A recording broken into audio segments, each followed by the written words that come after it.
After a dozen or so patients, the psych nurse called out to me, "Lee, the results are back on psych number 2. You need to see this." Now, when an experienced nurse tells you that you need to see a lab result, that's never a good thing. That's from Dr. Lee Milligan, recounting his time as an ER doc. We'll dig into it more after the break. He's since become the Chief Information Officer for Asante, a 3-hospital health system serving Southern Oregon. On today's episode, we're looking at the relationship between health IT, the patients they serve, and how we engage and interact. Consumer experiences, major disruptors, and AI tech are shaping healthcare for years to come. On Hello Healthcare, we dive deep on these issues with leaders who are driving change. I'm Chris Hemphill, VP of Applied AI at Actium Health, and we hope that these stories will help you to create or demand a better future in healthcare. Hello Healthcare. To begin our exploration of IT and healthcare, let's go back to Dr. Lee Milligan's story. When we left, we'd just heard an experienced nurse give some bad news about a patient's lab results. I rapidly made my way to one of the many computer terminals set up in the emergency department. After typing my username and password, I quickly saw my patient list. Selecting Mary, I navigated to lab results. The majority of her labs looked to be within normal limits. The aspirin level came back as less than 10, which is normal. The Tylenol level, however, came back as pending. In the world of medicine, when a lab test comes back as pending, this usually indicates that the lab value is so abnormal that the lab staff needed to rerun the tests. I sank a bit when I saw the word pending. My mind went back to every other test result that I had seen that resulted as pending. All of them spelled badness. My head redirected to my time with Mary. She already told me that she had consumed Tylenol in large quantities. My gut told me that she was not lying. Lab result or not, I needed to get the antidote on board as soon as I could. In health tech, we fixate on EMR versions, interoperability, and data feeds so much that we lose sight of what we're aiming at. The end game isn't the install or a successful training. It's stories like the one you just heard, enabling people to save lives. In the show notes, you can find the full story. Dr. Lee filled it with the suspense and heartache of the moment. It's more real than an episode of House, and you get to see some inspiration behind a career of enabling healthcare technology. So how are healthcare leaders like Dr. Lee balancing patient needs, physician needs, and health system strategies? Let's hear from him. I would say it's a fantastic time to be at the intersection of healthcare and IT. It is so exciting where we're at right now. Between the advent of AI, the ubiquitous nature of EHRs, the 21st Century Cures Act, which although it causes me heartburn, philosophically, I'm fully supportive of. So many great things are happening right now in the industry. It's almost a magical time to be in the industry right now. At the time we're recording this, he's right. Many innovations are getting the spotlight for their impact on patient lives and experiences. I think at its core, the function of IT within a health system is really about achieving the strategic goals of the operational leadership. And historically, that was really around just supporting them in what they're doing when we had a pre-EHR state. But now that the EHR is nearly ubiquitous and technology is integrated into nearly everything we do operationally with mobility and digital platforms and everything else we're doing today, I think that IT has to be that partner with operations in order to accomplish the goal. So at the end of the day, it's really about identifying the operational goals and then having IT put in place all the pieces so that operationally they can be achieved. Dr. Lee mentioned operational goals, but what does that mean for the customers of a health system? The way I'd approach it is first, I want to define customer. From an IT perspective, my customers include the patients, of course, but really they include the people using the technology within the system. Okay. Because if I can enable them to use that technology effectively, then they can better care for the patient when it's all said and done. I get asked frequently, doesn't the patient come first? Yes, they do, but it's more nuanced than that. If we treat the docs and the nurses and the advanced practice providers and everybody else who's using our technology really well, they're better positioned to care for that patient moving forward. And I can tell you, as somebody who used the technology years ago, I can tell you that when you're frustrated with what you're using, it is hard for that not to be translated to your experience with the patient. And so for our team, what I keep telling them is focus on the customer to have their experience be great so the patient can have great care. Great points. Maybe the term customer is more complex than the Merriam-Webster version, which is a buyer of a good or service. The customer isn't just the patient, it's everyone whose experience impacts the patient experience. That introduces many moving parts to enable great care and great experiences. How do we know we're doing this well? Is there some kind of report card for great IT leadership? I think in the old days, a CIO could get away with simply managing individual aliquots of technology within the organization and manage a few people and making sure that the lights stay on and technology continues to roll forward without too unplanned downtimes. That worked for a while, but within the last 10 years, there's been a huge revolution in what this role really means, in my opinion. There have been great examples, I think, within the industry of CIOs who've been able to leap above that old framework and be part of the conversation about where operationally the organization is headed. I personally feel that the CIO needs to be in all of the conversations around decisions about what we're going to do operationally when they're big decisions. Whether that means acquisitions moving forward, whether that means pivoting as it relates to strategy, if there are large considerations around finance, all those things have a technical element to them. And it's being very easy to make mistakes as it relates to those topics. So for IT to be effective requires a shift. It's no longer enough to be in a task-driven world. Stand up this system and make sure there's no trouble with it. It requires getting customer focused and involved in the health system strategy. We often hear that strategic leaders need to better learn technology. But what about the idea of technology leaders learning strategy? What does that look like? For example, let's say we're going to acquire a new private practice or a new system. And operational folks get together, they meet with the CEO, maybe the chief operating officer, they meet with the outside entity, and they shake hands or bump elbows, whatever it takes nowadays. Well, that's great, but what if what they agreed on doesn't correspond to something else that's been in the works for a year and a half? The example would be if you have some sort of big implementation about to happen and there's a freeze between date A and date B. Well, if they've agreed that the go live is right in the center of that, then we've got a problem. And those are the kinds of, that's a small example, but those are the kinds of examples that I think without the CIO as part of the conversation, the operating folks really can get in trouble very quickly. Dr. Lee really highlighted the shortcomings for strategy and customer experiences without IT leadership involved. I'm sensing a bit of yin and yang here, where parts of the organization have to complement each other in unexpected ways. This is especially true with new strategic approaches like AI. I will say that the recent past, our runway up till right now has been not a straight path. And there's been some disappointments. I remember looking at some of the AI technologies without naming names. There was one that was quite marketed, I'll say, a few years back. And I was disappointed in its actual capabilities. And they were, in my opinion, getting out ahead of where the technology currently was. In the industry, we call that vaporware sometimes. But in reality, they were attempting to apply something didn't correspond to its capabilities. And if you do that, you're destined for disappointment. And so I've seen that quite a bit. In terms of the CIO and working through some of these challenges and the AI piece, I would say it's critically important that the CIO identify as one of the roles to be a translator. Now, stop and think about this for a second. You've got a clinical team and an operational team, your CEO, your chief operating officer, your chief financial officer. These individuals, these men and women, did not arrive to their positions because they're dumb. These are smart people, right? They figured out the cognitive pieces of it. They understand their domain very well. They've learned to navigate politics in order to be able to arrive at their position. And ultimately, they're very enabled folks. But when it comes to technology, I've noticed that frequently their brains just shut off around this stuff. And it's because it is a complex field and there's a lot of nuance and it's not part of their day-to-day stuff that they do. And so I see part of the role of the CIO needs to be dedicated to taking all that complex stuff and distilling it down into a cohesive, digestible communication.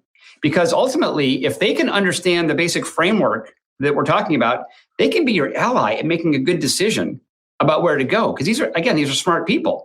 But if they don't have that basic framework in place, that the CIO hasn't, gone out of their way to really translate that information into something that they can understand, then they really can't assist you in that process. So I spend a fair amount of my time thinking through how would I frame up all this stuff in a way where we can have a good conversation around this, and I can benefit from their expertise applied to technology. So that vision completes our yin and yang. How can we possibly know what 8,000 pieces of consumer tech and 20,000 pieces of health tech are actually relevant for our patients and our organizations? Effective IT leadership understands health system strategy and can clearly discuss the technology needed to enable it. Speaking of clearly discussing these technologies, Dr. Milligan had some useful thoughts on strategizing towards artificial intelligence. In order for AI to function, you have to have a couple of things in place. First, you have to have data sets. You have to have robust data sets that are representative of your patient population that you ultimately wish to take action on moving forward. Second, you have to have some level of data science expertise. And I'll tell you, it's getting harder and harder, I would say, for community health systems to be able to leverage that. It's infrequent that they have internal expertise to apply true data science to large data sets. And community health systems are going to have to learn to partner with other systems. Moving forward, there's tons of applications for AI. I think it depends a little bit on how you define AI. In prior conversations, I know that some folks were referencing AI when they're really talking about simple algorithms when it's said and done. But AI is much more than that. He shared some specific thoughts on managing population health. It all goes back to the patient. AI is really about the ability of the computational system to be aware of its environment and then be able to take actions that further the goal, whatever that goal has been identified to be. And so it's really this whole idea of learning from what you're doing and learning from what you're doing, getting better and better at it. And so in my mind, some of the overt applications of this certainly are population health. You're on the hook for a year-over-year spend, PMPM. And so how do you identify opportunities within that large cohort of patients where you can really dive in and identify where to spend your time? I also think about a lot of like simple applications, everything from identifying what are the most likely patients or circumstances to result in a no-show. Pretty obvious one. There's a lot to be gained there, I think, from an organization if you can identify simple aspects like that. And then, of course, there's more advanced applications for it as well that have to do with research that's super, super exciting. So when I think about some of the research that's out there around some of the bloodborne cancers, you think about lymphomas, et cetera, and the application of CAR T and where we're going with that, large data sets for the very first time are going to allow us to be able to make huge progress in terms of who would benefit and who wouldn't. So we've talked more about IT needing to understand strategy to be effective. We haven't really spoken overall, though, on how to understand strategy to begin with all sides needing to learn to be more effective in this yin and yang cycle. What type of effort will it take for healthcare and technology leaders? Yeah, so I think it's critically important that if you're going to shift your career in a new direction, that you do an honest self-assessment that allows you to understand where your strengths and weaknesses are. And what I found is that successfully doing that is pretty uncommon. And I think part of it has to do with, at least from a medical perspective, if you're a physician and come at it from that angle. I've talked to a lot of my friends about my journey and about their different journeys who've done different things. And it's rare that a physician is able to think through what do they not do well and really hone in on that and call that out. And then once you've identified that, then take action to do something about it. Because everybody who's in the conversation has something they do really well and something they're probably not very good at. So if you can identify that, and sometimes the best way to do that is to ask your closest associates, people who you've interacted with before, and you'll give you honest feedback. Dr. Lee told us a story about this. I'll give you one example for me. So when I moved into the CIO role almost 2 years ago now, I recognized that I hadn't spent a lot of my time dedicated to security. And obviously, that's one of the big areas to focus on. I really need to understand that. And I felt a deep responsibility to the organization to make sure I understood it, that I could be confident that we have in place a system that can effectively thwart potential attacks. And so I took that as a mandate that I need to understand this. Reading, watching videos, talking to my security team, talking to outside experts. I was able to work with a guy named Bill Russell, who's a friend of mine, to put together a virtual collaboration, I'll say, with two other health systems around what we're doing from a security perspective and what they're doing. And so it's those kinds of things where if you can just honestly assess where you bring it and really where you don't, and then take some sort of action to get to a better spot, I think then you'll be able to set a course where you want to go. I think that the big risk is that you assume that you either know it better than you do, or that it won't become an issue for you moving forward. Those two risks, or those two assumptions, I think are fraught with error. To sum it all up, no matter where you are in the organization, being customer focused means being dedicated to constantly learning. This means breaking outside of your comfort zone and diving into strategy or technology and expanding from there. Speaking of being obsessed with learning, I was identified as the doctor nerd in our group. That's Dr. John Lee. Dr. John is SVP and Chief Medical Informatics Officer at the Allegheny Health Network. He also started out as a physician. And so when we implemented an electronic system in our ED, I was a natural choice to dive in. And I probably dove in a little bit deeper than they thought I would dive. And I got really down deep in the weeds and helped with configuration and whatnot. So that gave me a very deep understanding of how these systems work or don't work. Why was Dr. John so obsessed with the ins and outs of their electronic system? I remember being a young emergency physician back in '99 when IOM's to Err is Human report came out, and being a relatively fresh physician and being, I woto say that in retrospect, fairly typically overly arrogant.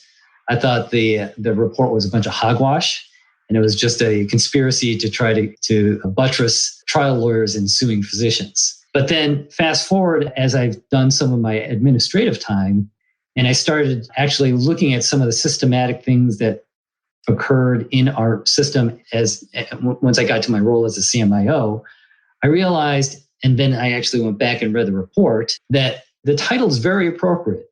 They weren't talking about bad doctors doing bad things. They were talking about good doctors and nurses and other healthcare workers doing what they could, but unfortunately and inevitably making mistakes because they are human. And that's what I think led me to what is my obsession on how I approach my job now, is to really solve that equation where you have all this information out there, you have these people who need this information to deliver care or even be a patient, and there's this gap in between that stuff is not flowing. Dr. John had gone from data doubter to data obsessed. And in that journey, he identified major gaps in how organizations would employ technologies. I've probably said it before on this podcast. The future is here. It's just not evenly distributed. That quote's from William Gibson for all you cyberpunk fans out there. Dr. John expanded on why addressing these gaps is so important. So I would say that a meaningful use in the High-Tech Act is a grand strategic example of the technical gap, where theoretically, if you digitize stuff, then you make it that data and information more fluid and able to be delivered to the people who need it. But we all know that did not happen the way that we had fully intended. And on a more sort of mundane level, an example that I often use is drug interactions and particularly heparin and aspirin. Heparin causes bleeding. Aspirin causes bleeding. When you give them together, up pops an alert that says, hey, both of these drugs cause bleeding. Do you really want to give these together? If I'm a cardiologist and I'm taking care of a heart attack patient, of course, I don't want to see that alert. That synergy between those two medications is what I want.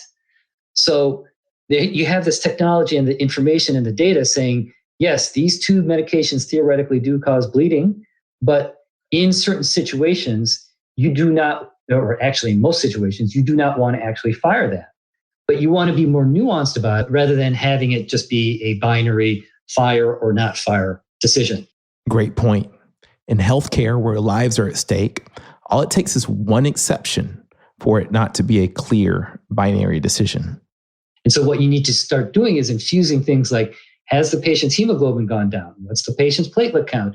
Are you a cardiologist? Is the patient a heart attack patient? Is the patient's primary diagnosis a gastrointestinal bleed? And then you start infusing all sorts of additional data features into this, and it no longer is this binary on or off. It is an important interaction, but you have to consider all these other things. And most systems now have not been able to incorporate that nuanced line of logic. And when you start pulling all that stuff in, that ends up being data science. That's essentially what we're talking about with artificial intelligence, so that the system knows that the patient is coming in with a heart attack. The person who's ordering it is a cardiologist. I do not want to fire this alert to this provider because the other data surrounding this clinical situation warrants that even though this is a drug interaction, it's not something that is appropriate to make somebody else aware about.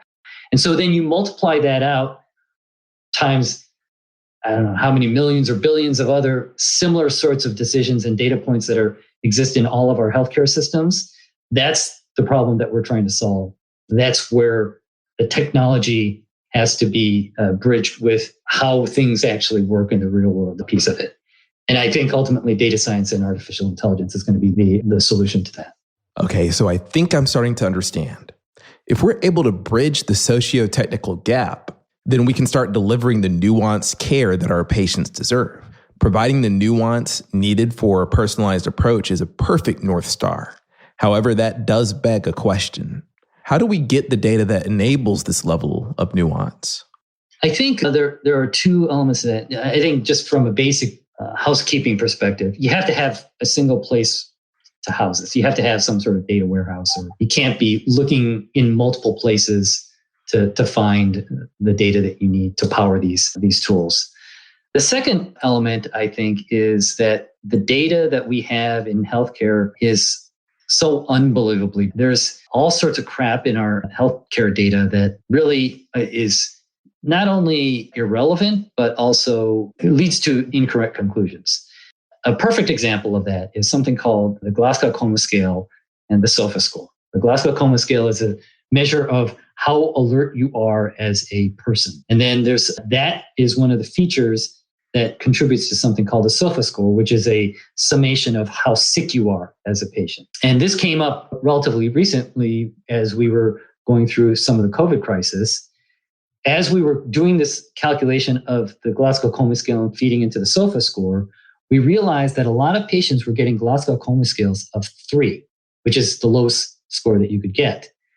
But that was because the patients were paralyzed and sedated because they were on a ventilator. The Glasgow and is not a true reflection of the patient's neurologic status. So there's patients who've been on ventilators for any number of days or even weeks who have Glasgow Coma Scales of 3, and that unnaturally suppresses the SOFA score. So that dirtiness in the data exists all over the place. And it also includes things like a hot topic is having patient remote monitoring at home. But anybody who knows anything at the hospital knows that the heart rate on a monitor, even in the hospital, has all sorts of variables and artifact, and it's entirely unreliable unless you fold that into some clinical relevance and an understanding of, as a nurse, I see the monitor going like this, that means that's all artifact.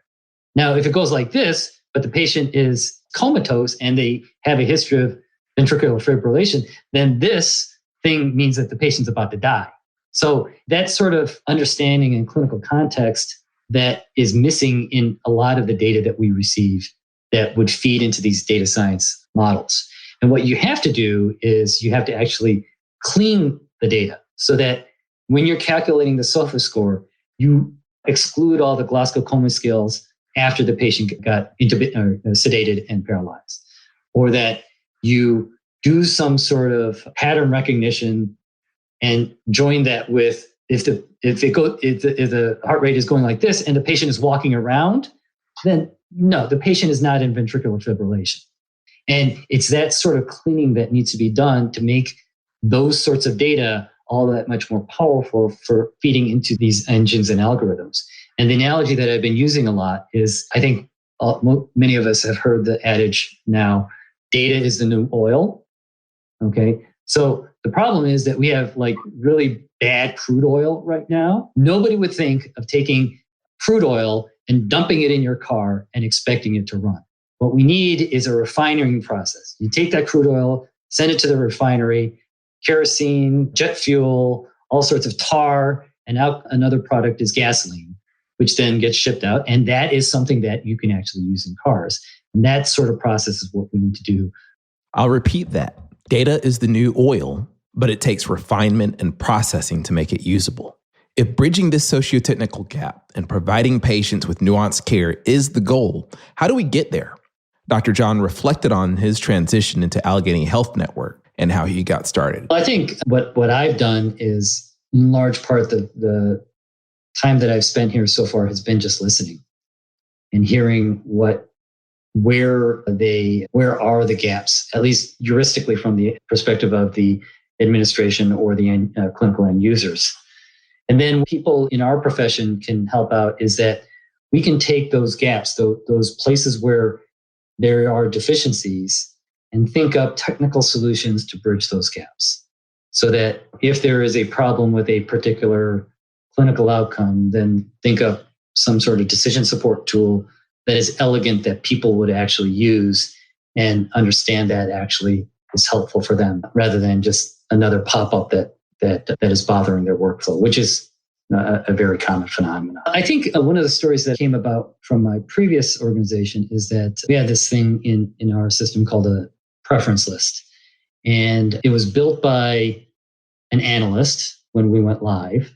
And the very minute that we went live and I was watching a physician use it, I realized that it was built wrong. It was built incorrectly. It was built technically correct, but there was all sorts of content in there that was missing. In particular, just even changing something, a display text for a physician for a particular order I realized was going to be tremendously helpful. So that day, I just rebuilt all the preference lists on my own because I knew what a physician would want to see. And it took me, it was laborious, but it wasn't an overwhelming amount of work. And that piece of engineering and build, it still exists to this day. And the thing is that my colleagues, most of them don't even know that I did that. And that's the way that these systems is how we should approach these systems, that the good stuff that is the good stuff should be completely transparent to the end user, that it is something that's good. It should be just there, and it should match with how they think and approach their workflow. Let's bridge between Dr. Lee Milligan and Dr. John Lee. Dr. Lee Milligan pointed that the customer isn't just the patient, it's everyone who influences the patient. With the story Dr. John just told, the importance of being customer-centric is abundantly clear. Those changes allowed physicians a better experience, and this results in better care for patients. So far, though, we've been talking about how single systems impact the patient experience. Our care is much more complex than that. What happens when these systems need to work together? So it's a lot, and just what we need, more acronyms. You're hearing from Ann Goldman. Ann is currently the lead digital health strategy executive for Cerner, which is a major player in electronic medical records.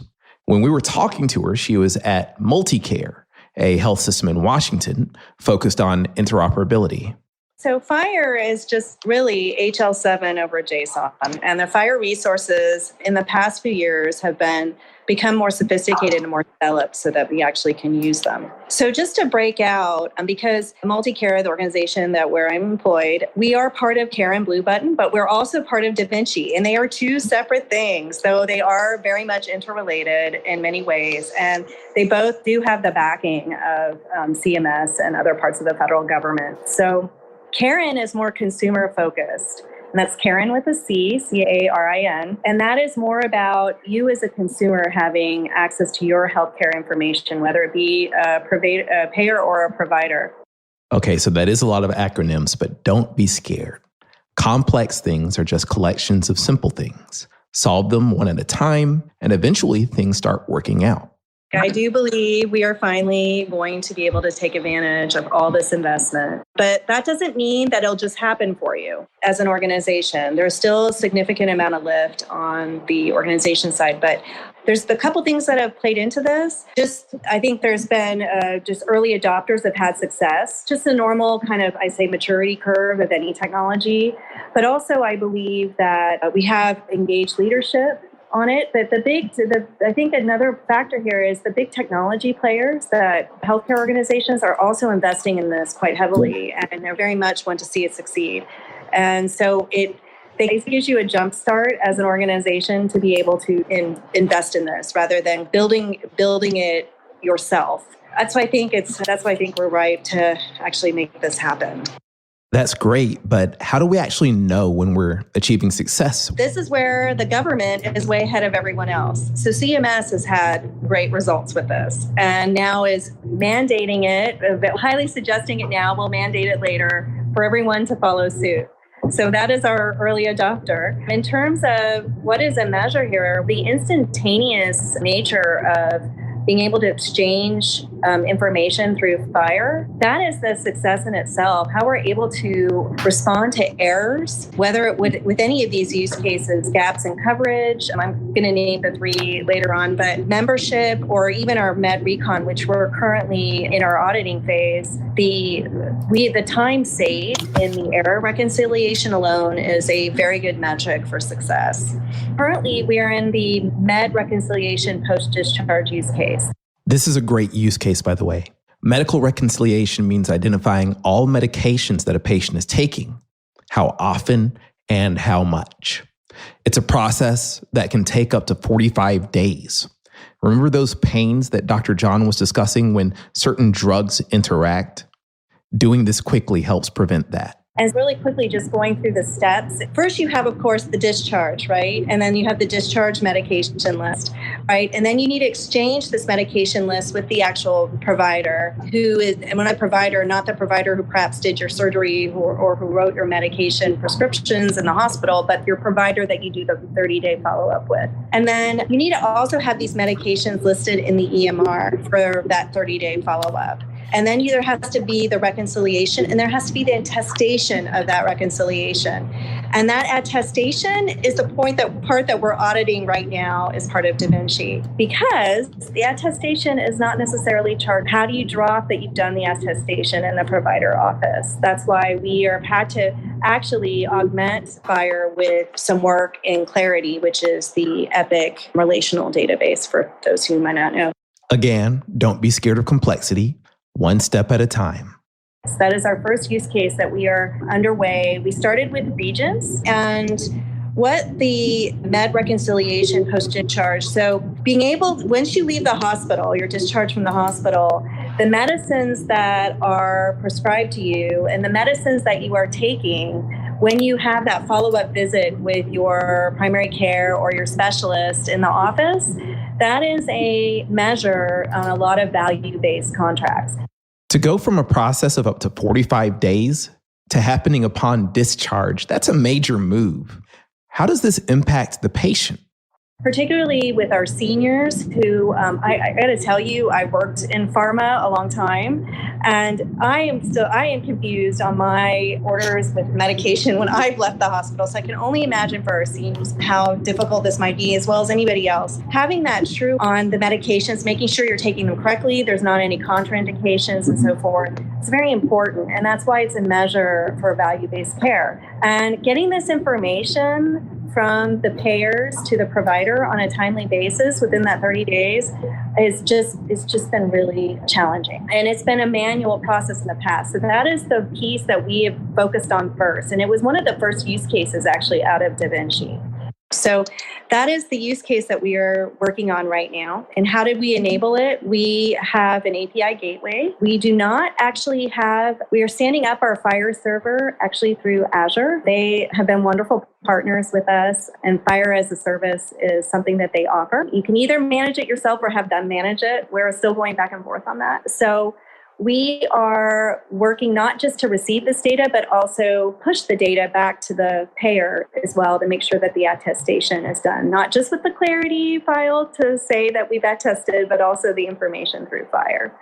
Remember when I said not to be scared of complex systems? The real roadblocks in healthcare are when people are satisfied with the status quo. But the theme of this podcast is to create or demand a better future within healthcare. So, how do you overcome the pushback when it comes to these types of efforts? I think the pushback is we have a process now that works, even though for all intents and purposes, it might as well be broken because of the time lag. If you're so used to doing things and you just accept that time lag, that 45-day window to receive information from the payer and what that means to a patient in terms of finding an actual per day, per dollar ROI, if we actually invested in the technology, that's really got us over the hump. We're still just starting to see the benefit of that. But I'll tell you, we had a team of FTEs that just babysat and claimed files and waited for files from the payer. That team is now doing other things. So in terms of FTE hours for the ROI, we had a team of 5 people. So if you think about what that means for the organization, that technology has now replaced some of this man auditing that they have done, just sitting around waiting for files, calling to see why haven't you sent the files are wrong.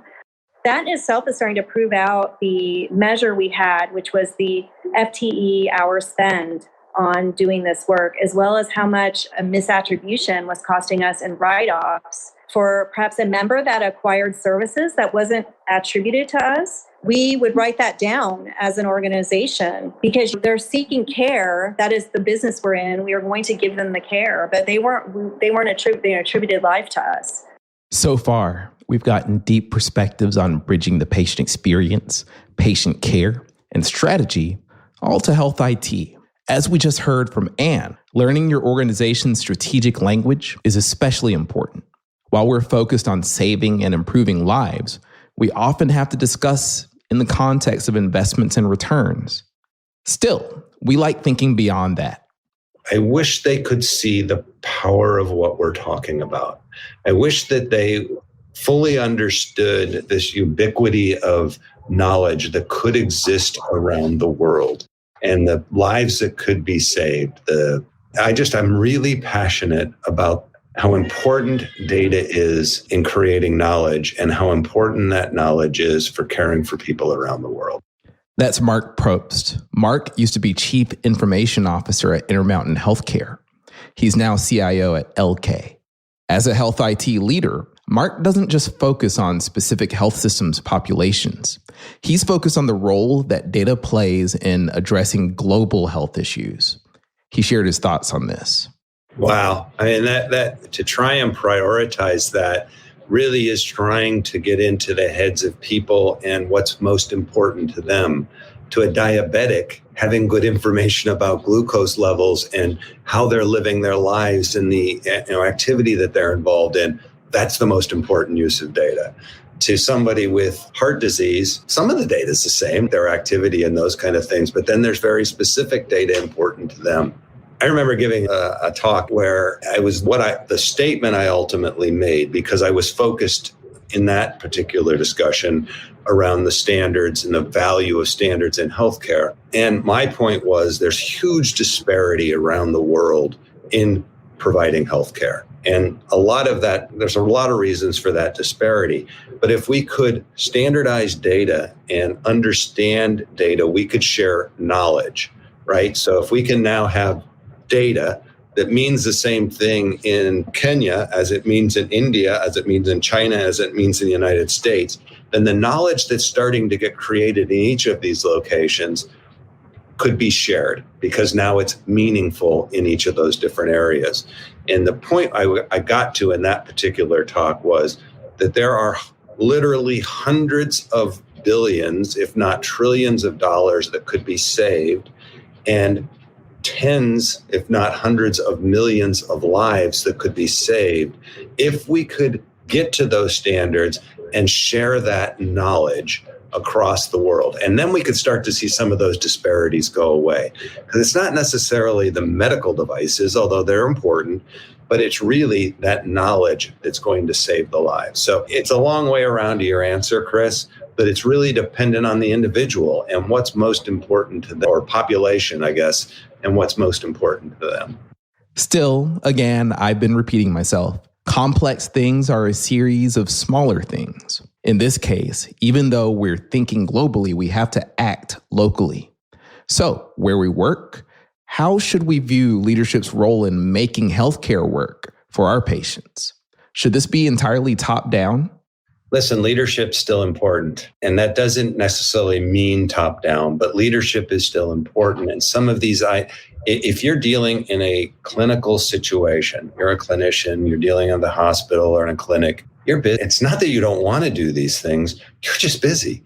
And so anything that's new, even if it's obviously good, it's still difficult to change your workflow or change the activities that you're doing. So I do think there is a top visionary role to be played in what we're trying to do with data and AI and whatever it is in terms of healthcare. So I do think there is a top-down aspect of this. What's interesting, though, is if you get the visionary, if you get the leadership, you start pushing these things, the people that are now seeing the benefits, they become very supportive, right? They become advocates for this. They become very excited about it. And then they can help go bottoms up and really start push new ideas, new things that can be done. I think at the beginning there is a leadership top-down responsibility there. And when it comes to addressing these broad issues, can there be a partnership between clinicians, IT, and marketing?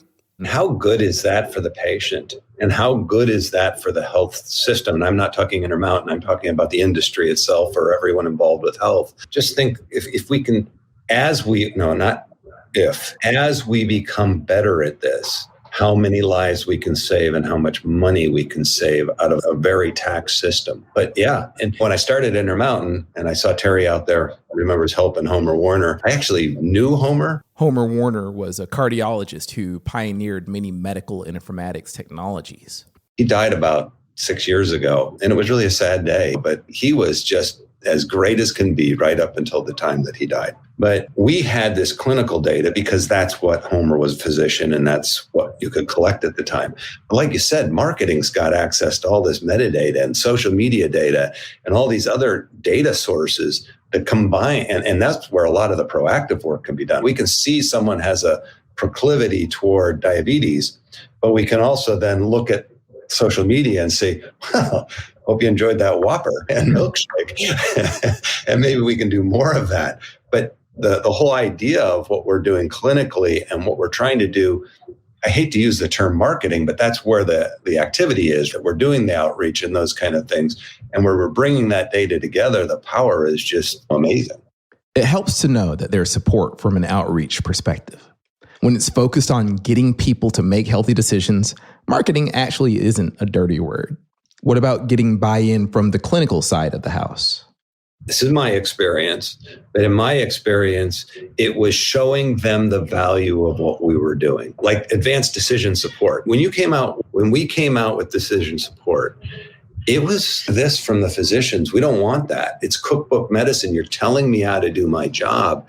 And we had to do two things. One was show them, no, we are just giving you some guidelines, some edges that we want you to stay within, and it'll help you. And we had to prove that to them. By staying within those guidelines, they were doing a better job. So we not only had to show them the data on how to improve their care, but we had to show them that they were improving their care by using those tools and those guidelines. So I think extending that to today to, okay, let us show you what we're doing with this data and together, how we're working together to improve the care that the patients you have are getting. Clinicians are quite competitive. And so when they have data that they can see how they compare to their peers, that's really helpful to them. And the other thing that they are is they truly care about their patients. And again, when you show them that the things that they're doing, the things that we're doing together with data is actually improving the lives of the people that they deal with, yeah, they come around pretty quickly.